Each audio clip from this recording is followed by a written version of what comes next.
Hello world, hello folks, hello listeners, and welcome back to the PocketGamer.biz podcast with me, Brian Baglow, and my partner in crime, the wonderful Peggy and Salz. Hello Peggy, how are you this episode? I'm doing great, Brian, because we have some really interesting topics that matter. It's all about doing more with less, how you can crush it in 2023, even with a small team. And isn't that what PocketGamer.biz is all about? Exactly so. You know, it's while we cover some of the world's biggest mobile games, the $1 billion club, all of the people out there who are kind of leading and pioneering. The reality for the majority of the people out there who are making and publishing video games, it's a lot harder. I know not everybody has those kind of budgets and those huge teams in order to help them. So in 2023, as we all face kind of various recessions and tightening our belts, how can you make sure that you're doing more with the resources that you have, more with less? And I think we've done an amazing job at digging out some really, really interesting people who are bringing creativity, technical expertise, and imagination. So stay tuned, folks, because we're going to bring you some of the most incredible and useful material that you're going to hear this year. Speaking of lineup, that's what we've got, because we have a kind of a mini masterclass, as what I'd like to call it, Brian. We have Philippa Layburn, a UA manager at Trailmix, and she willingly shares. I mean, it's great when people share what they really do. And she shows us real shortcuts to identify your winning creative and some tips that you will want to write down. Oh, you better be taking notes throughout of this whole episode, folks, because yeah, it is indeed a masterclass. Philippa comes in with some real insights and some really creative solutions to the challenges that she faces on a daily basis. And my favorite, she brings some creativity to the job because it's all about coming up with metrics that really matter for your game, because then you can blend that in with all the other metrics that really gauge whether your video, idea, theme, ad is a winner. Now we have a confirmation of this, by the way, Brian. Mm-hmm. Yes, you do need a polished video that shows real gameplay. You cannot literally game your players by showing gameplay that isn't real. That is not going to fly. Oh, absolutely. You know, I was playing a certain word-based title this morning against a couple of family members, and a lot of the interstitials that came up still are prefaced with the text, not actual gameplay footage. Now, in 2023, I don't think that's something that we should be seeing. You know, that harks back to the very early 2010s. So, there's really no excuse. And given the number of tools, the number of ways you can pull, really slick creative together these days, there really isn't any excuse for just pumping something out and hoping for the best. That's not really a sustainable strategy. Absolutely. And we learned from the first in the series of our working together here, Brian. We learned from Larry Shea, live ops, you can do them on a budget if you have the right tech, if you have the right attitude. So there's no excuse. So here we are, streamlining what you need to know to make it, to crash it, to crush it. Not crash it, crush it. It's hopefully not crash it. That's no, a different episode. Crash it. To crush it in 2023. So take it away, Philippa.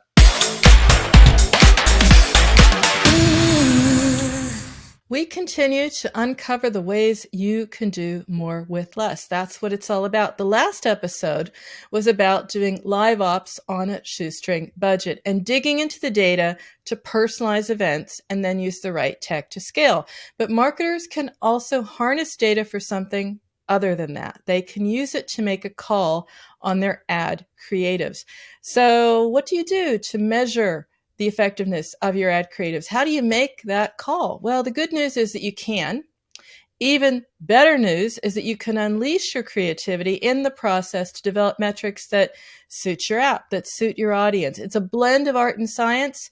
It's also at the intersection of something pretty cool, A/B testing, out-of-the-box thinking, even a kind of alchemy. And that's where our guest today thrives. She is Philippa Layburn. She is user acquisition manager at Trailmix.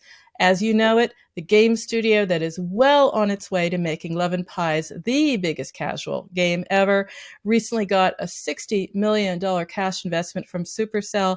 Philippa went from being an avid fan of Candy Crush to take a position at King and today at Trailmix. And she's here today. She's going to unleash some of that alchemy and that creativity. Welcome, Philippa. Thanks. Thanks for having me. I'm very excited. Yeah, I gave you quite a build up here, and there's more to come because you're also a newly minted mobile hero, which is a way of recognizing your marketing superpowers. Let's start there, right? What power, what superpowers are you tapping into to succeed in 2023, Philippa? Yeah, so we're actually going through our team goals and year plan at the moment now. But I do know that we have some really exciting stuff coming up this year. We're definitely in growth mode. So some cool stuff we'll be tapping into is some brand initiatives and organic growth. Retargeting is probably going to be a big thing this year. We already started discussing how we're going to measure that last year. And then creatives, of course, we're always doubling down and trying to find our niche in the market. And yeah, we want to be very clever with how we test this year. And brand is such a great topic. You said it yourself, there's a lot to look for in Love and Pies. It's growing from strength to strength. Why do you think that is? What is the appeal of this game? Is that really awesome narrative? Definitely the story is a big thing. I do think the appeal comes from the fact our game is pretty unique. So you've highlighted the narrative. We put a lot of effort into our narrative world. We want deep, rich stories. We want diverse characters, and we want it to have some meaning and for people to walk away from our game feeling nourished. So I think quite uniquely, we have a narrative writer.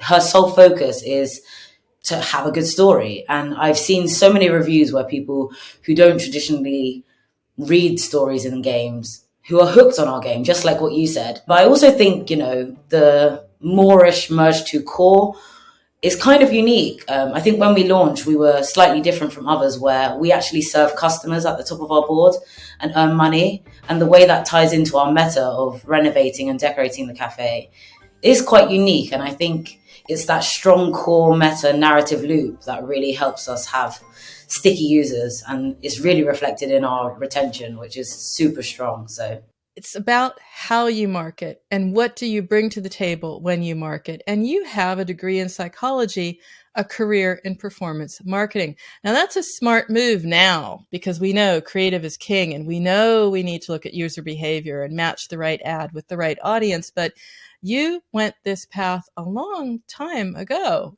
before it was the new black. Why is that?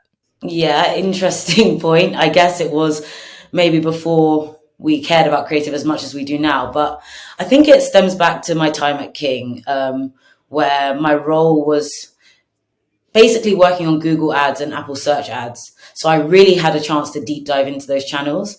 And they also just happen to be the channels that you can't really creative test, or you couldn't at the time.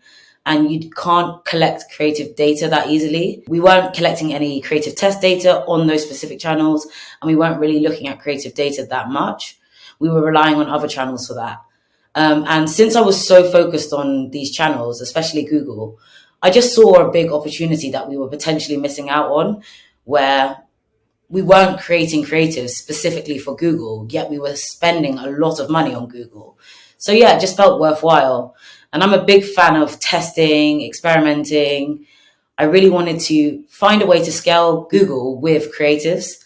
So obviously we don't have control over where we spend on Google. Like, we don't know if the spend's going to go to YouTube, Google Ad Network. But I wanted to see if I could influence that via the creatives. So one test I did was to harness the power of UGC creatives for an RPG game. And see if that would scale on YouTube over Ad Network, especially since it was a completely different style that lended itself more to YouTube. And lo and behold, with some of these narrative or UGC tests I did, we were able to scale up YouTube a bit more. So it was just really interesting how if you personalize to where you're showing your ads, it has a big impact. And I also was able to work really closely with my creative team and think about how we could test potentially on Google Ads, which is actually quite difficult and was just a really exciting project to work on. And I guess now I know the power of creative. I love it. I just found a niche that I like, and I love finding out what makes creatives finally click into place when they weren't working before, and writing rule books for how an ad should be done in terms of timing, how to make it clear. And yeah, I love seeing what does and doesn't work. And maybe that's the psychology side of just being very interested in what makes people tick. That is exactly the talent combination that you need right now, because you need your ad creative to stand out in a very cluttered market, which you are a firm believer in. And you're also looking at the winning creative, about choosing that winning creative. You also need to personalize. Share a little bit the factors that enter into that decision in your mind. Obviously, we do a lot of testing already. So we're always looking at what is a quote unquote winning creative from our tests. But I think it's just really interesting when you actually run something in BAU or in your normal campaigns, where essentially it can vary, maybe because you're testing in a different channel to where you're running them, or maybe just the test wasn't as accurate as you would hope. And I think that's where personalization comes into it. Like, how can you really change and tweak things because of where you're running it? Or on the other hand, why is something working specifically on one channel versus another? So I just think it's really important to actually put context into your winning creatives and understand what works and where it works, and then iterate based on that. Marketers, as I said at the top, they have to do more with less. But when the budget is limited, that's when you can break some rules, some playbooks, experiment. And that's exactly what you have done. You have come up with new methods and metrics to measure creative effectiveness. Now, one of these we discussed in prep a bit ago, hook rate. That really blew my mind, because it was like, okay, this measures something that matters. And this didn't exist before. This is yours, Philippa. I think it was born out of our creative testing process. Generally, I was running all the creative tests. And at the beginning, I was also creating or briefing creative agencies on what creatives we wanted to run. I could really understand what was the idea behind the creative, and what results we were getting. And we just needed a better feedback loop of what's working and why. So we had the traditional metrics like CPI, IPM to help determine winning creatives. And this is super useful. Like, we still need to A/B test. We still need to see what wins. But we were also in a scenario where we weren't really beating our control video anymore. So we weren't really getting any new insights from our creative tests. We were only seeing that the same creative was winning over and over again. And additionally, we were testing a lot of different concepts like mystery ads versus romance ads versus gameplay ads. And comparing them was more difficult to understand what it was that was making it work. So it was born out of the idea that I wanted to really nail down a metric that helped explain the why. So this is where hook rate comes in. And essentially it is 3-second video views divided by impressions. So this really encapsulates the hook of your video. Are people just scrolling past your ad, or are they stopping because of your intro, because of your concept? So I think it really points to the quality of your ad, the concept of the creative. And this was a really exciting discovery, because essentially we were seeing things with really good hook rates potentially fail, or we were seeing things with really good hook rates win. And this allows you to find things like, what are the commonalities between winners and things with good hook rates? What makes a really strong intro? Is it the concept that should change, or is it the gameplay? Like, what exactly do you need to change about your video? And so now when we look at creative tests, and we actually do this in a team meeting, so it's the UA plus the creative team together, we basically compare hook rates as well as these other metrics. And then we really, really deep dive on this creative together. So we're like, what is the hook? Why is this hook rate so strong? What is so appealing about this intro? And how can we use this in future videos or to optimize old videos? So we're really picking and choosing the best aspects of our creatives and iterating and making new ones based on that. And the beauty of this is that it really helps you potentially take videos that you weren't getting as much insight from before and gaining a whole lot more. And this really helps with concepting and just new insights that we wouldn't have known before we had this metric. Now that I hear you explain it, Philippa, it is more than viewability. We used to say, okay, are they viewing the ad? But no, you're sort of measuring attention. So not only are their eyes on it, but are their minds with us too? Is this having any impact? And factoring that back into, yes, we're looking at all the other metrics, but this is a new one. And this gives us a new view into the data. Exactly. And I totally agree with what you said there. You do need to couple them. I don't think you should look at one in isolation necessarily. So we still do determine winners based on CPI and IPM. We still do look at these factors, but this is a really nice supplementary metric that can potentially help you understand more about winners and losers and the essence of a concept, which I think isn't really encapsulated in other metrics as much, to be honest. So it's exciting. I mean, you and I were geeking out a little bit because I see it. We need to know more about player behavior. We need to factor this in to the equation. That's what you're doing. But hey, if it's not even just a stretch to think in this way, it's certainly hard work to do it. So tell me a little bit about the reward for marketers who make this effort. What have you actually seen? What have you achieved? What have you done that you couldn't have otherwise? The reward, of course, is low CPIs and scaling. You can't grow a game without strong creatives, and the better your creatives, the more you can spend. And we've noticed from changing introductions of our videos or using the concepts that we know work, massively reduced CPIs. And this was literally from taking an understanding of the essence of what made this concept work. So in this specific example, it was having an introduction that had a call out. So a text that explicitly explained what the video was going to be about at the beginning. And the previous video didn't have that. It was just a narrative. But I guess the learning there was people didn't really understand the concept without the call out. And the call out helped people to understand that within the first 3 seconds. And that's what helped us reduce our CPI so greatly. And it's stuff like that that just makes it so much worth it, because it's not that big a change. So hopefully it isn't that big a strain on your creative team, yet your CPI is reduced. And that's what all marketers want out of their creatives, essentially. You can't sort of expect people to intuit what you're talking about. And that seems to be the message here, is that you also need to spell it out. As you said, the call to action clarified, crystallized what was going to come in the gameplay, maybe made it valuable for the player. In any case, it moved the needle on CPIs. They dropped. You were able to dial up your investment. What else were you able to achieve in those meetings? Because it plants a seed. You're working as a team and you get into that mindset. And now you're going to start thinking differently. Tell me about that dynamic, because that pays off in the long term.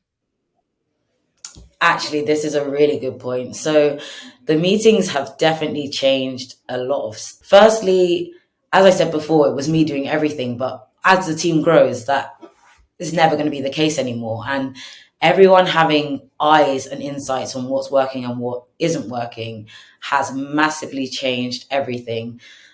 From just ease of communication, from everyone being aligned. I think it's also really helped the team have a united vision and be really excited. Like when we came back from 2023, we've started our creative planning and everyone is just so keen to move the needle on CPI. Everyone is so aligned with metrics. And I think before people weren't as focused on that. Whereas now there's just a team effort to work towards improving small changes, what concepts are working. And I think everyone is thinking a bit more deeply about why things are working. So we have this huge drive towards simplifying our creatives now, based on exactly that point before, is that maybe people just need to understand rather than be bombarded with everything that your game has to offer. And it's just really exciting. Like there's just such a big change in the way that we talk about creatives and how we want to implement them. And I think it's really going to help us this year. That sounds exciting. I almost like to be in a room with you guys, the momentum, the energy, the ideas. And that's exactly it. Once you start thinking in that way, it's going to carry on over the year. And one of the other things it's going to impact is how you approach A/B testing. Maybe it won't be as daunting as it used to be. I know from speaking with you earlier that you are a great champion of just trying to peel back some of that complexity, think about how to understand what A/B testing is telling you, but also what it's not telling you. We were kind of looking to streamline how we do it. So where we're testing, how we're testing. So for example, to test against the control every time, because as you know, we couldn't beat our control. Exactly what we want to get from our creative test.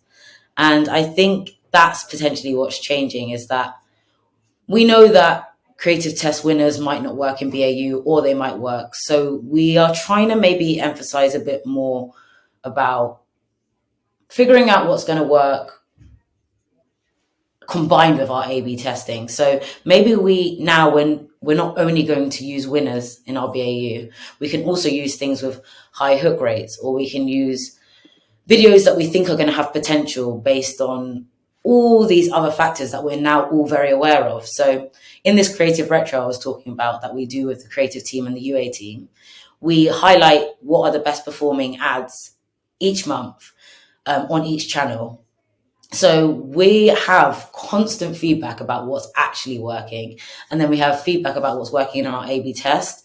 And I think having the mindset of like, this could work. It's not working as it stands in this A/B test, but I see the potential. It's aligned with other winners. It has a high hook rate, potentially the intro is engaging. It's using all those factors to come up with decisions and plan out your next creatives. And that's what's so exciting about our process now, is that the A/B tests lead to new creative ideas. So out of the creative retro, we gain new ideas because we have the mindset of iterating. We have the mindset of what could win versus the mindset of this one, great, we're going to put it live.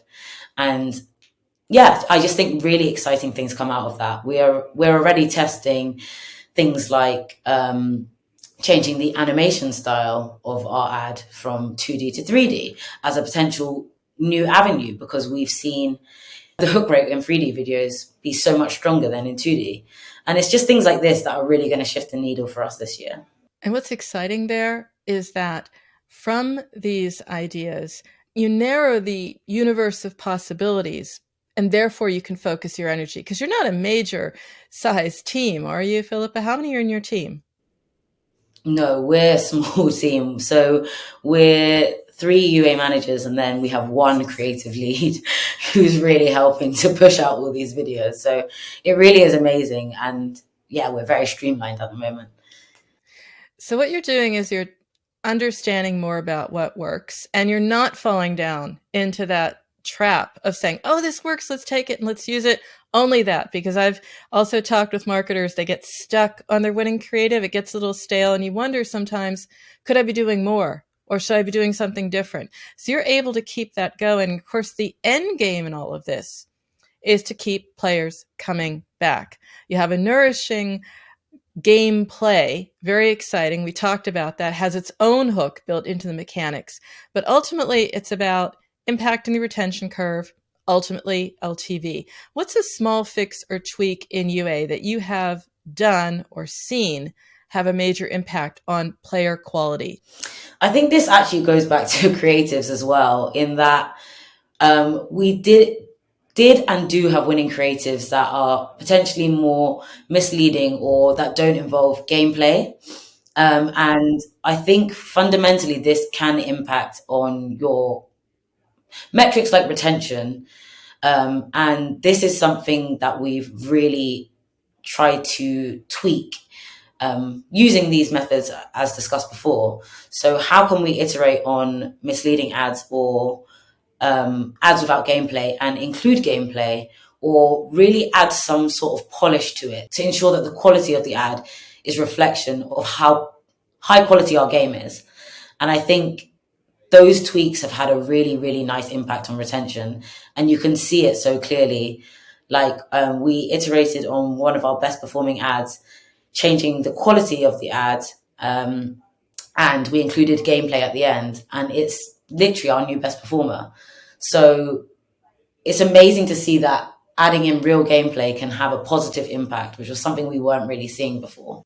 We started with you, Philippa. We're going to end with you because, yes, it's a challenging year ahead. We know that. That's why we have this show. We're looking for ways to address, quote unquote, the pain points, or just equip marketers, game studios to reach high because they can.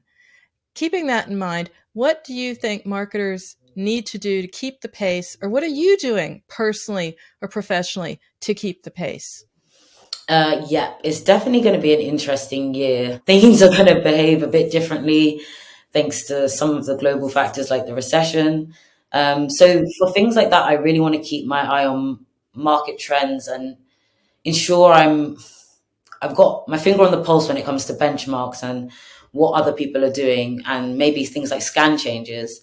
But also, I think we've kind of spoken about it a lot today in that you want to kind of make sure you're always twisting up the playbook a bit. One thing to always be doing is to be questioning channels' best practices and what you've been doing before.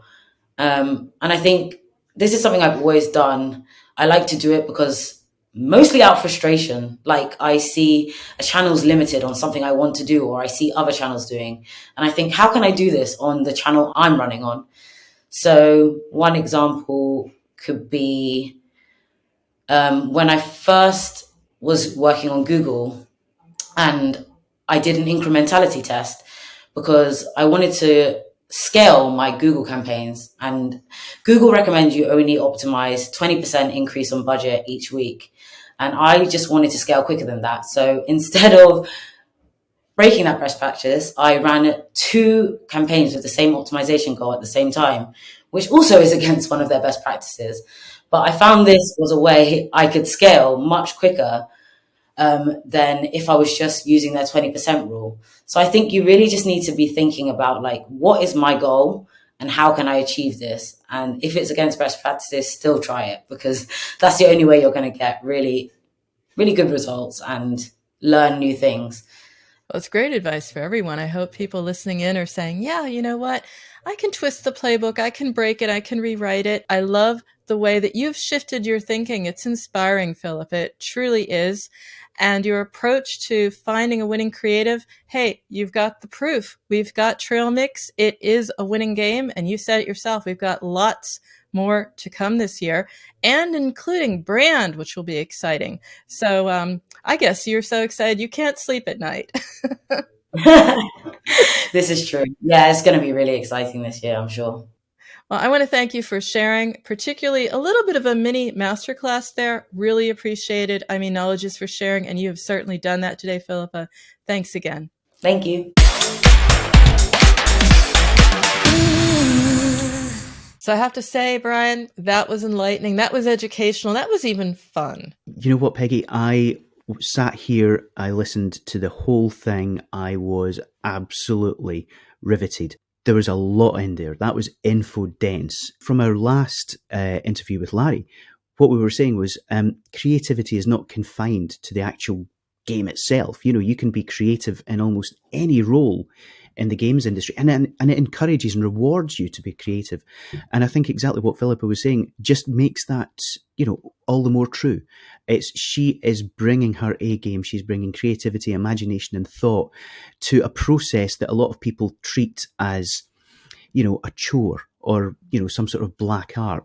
And it really, for me, brought home the fact that user acquisition is an integral part of game development in this day and age. So I couldn't have been happier to have her on the program, and, you know, fingers crossed I catch up with her at one of the PGC events this year, because I have questions. I have more questions, and I don't even do user acquisition. It's true. Actually, she's going to be in London, but you will get a chance to connect with her. I thought was interesting also, it's a team effort. I love the way she brings it. to the team, and that they reflect on this, they use this, it inspires them to think of other creatives. And speaking of teamwork, Brian, we are a team as well. How are you feeling about our show so far? I'm loving it, Peggy. I'm absolutely adoring this. We have spoken to some really interesting people in the past, but it's always been me flying a bit solo, and pulling in the various team members. So having somebody else to co-host, to partner with, is making a huge difference to me, because it means that we can actually have these discussions. We can drill into things. We can come up with questions. It's just making the whole thing an awful lot more fun, and hopefully that's coming through for our listeners. Oh, I'm sure it is. I'm seeing feedback. I'm seeing what we're seeing in social. There's a conversation out there, Brian. It's a pleasure to be with you and a pleasure to continue it. I'm looking forward to the next one already, Peggy. This show is all about how to do your job better, how to make an amazing game, how to market it, and you have a say. So if you have a story or know someone we need to shine a light on, then we would love to hear from you. We want to hear from you. We want to reflect the reality of the mobile games market in all its wonderful complexity and strangeness.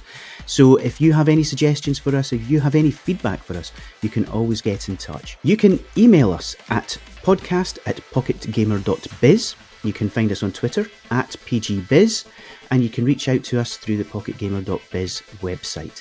If you're interested in listening to all of our podcasts, you can find them at pocketgamer.biz/podcast, and we would love to hear your thoughts on future shows. And we've got you covered on all the major platforms, so subscribe to the audio podcast, as Brian said. Look for us on YouTube. If you want to read it, hey, you can do that too, because we have a companion post for you as well on the pocketgamer.biz website. Tune in again for the next edition of the pocketgamer.biz podcast, and we look forward to speaking to you in the near future. Until then, I'm Brian Baglow. I'm Peggy and Salz, and that's a wrap until next week.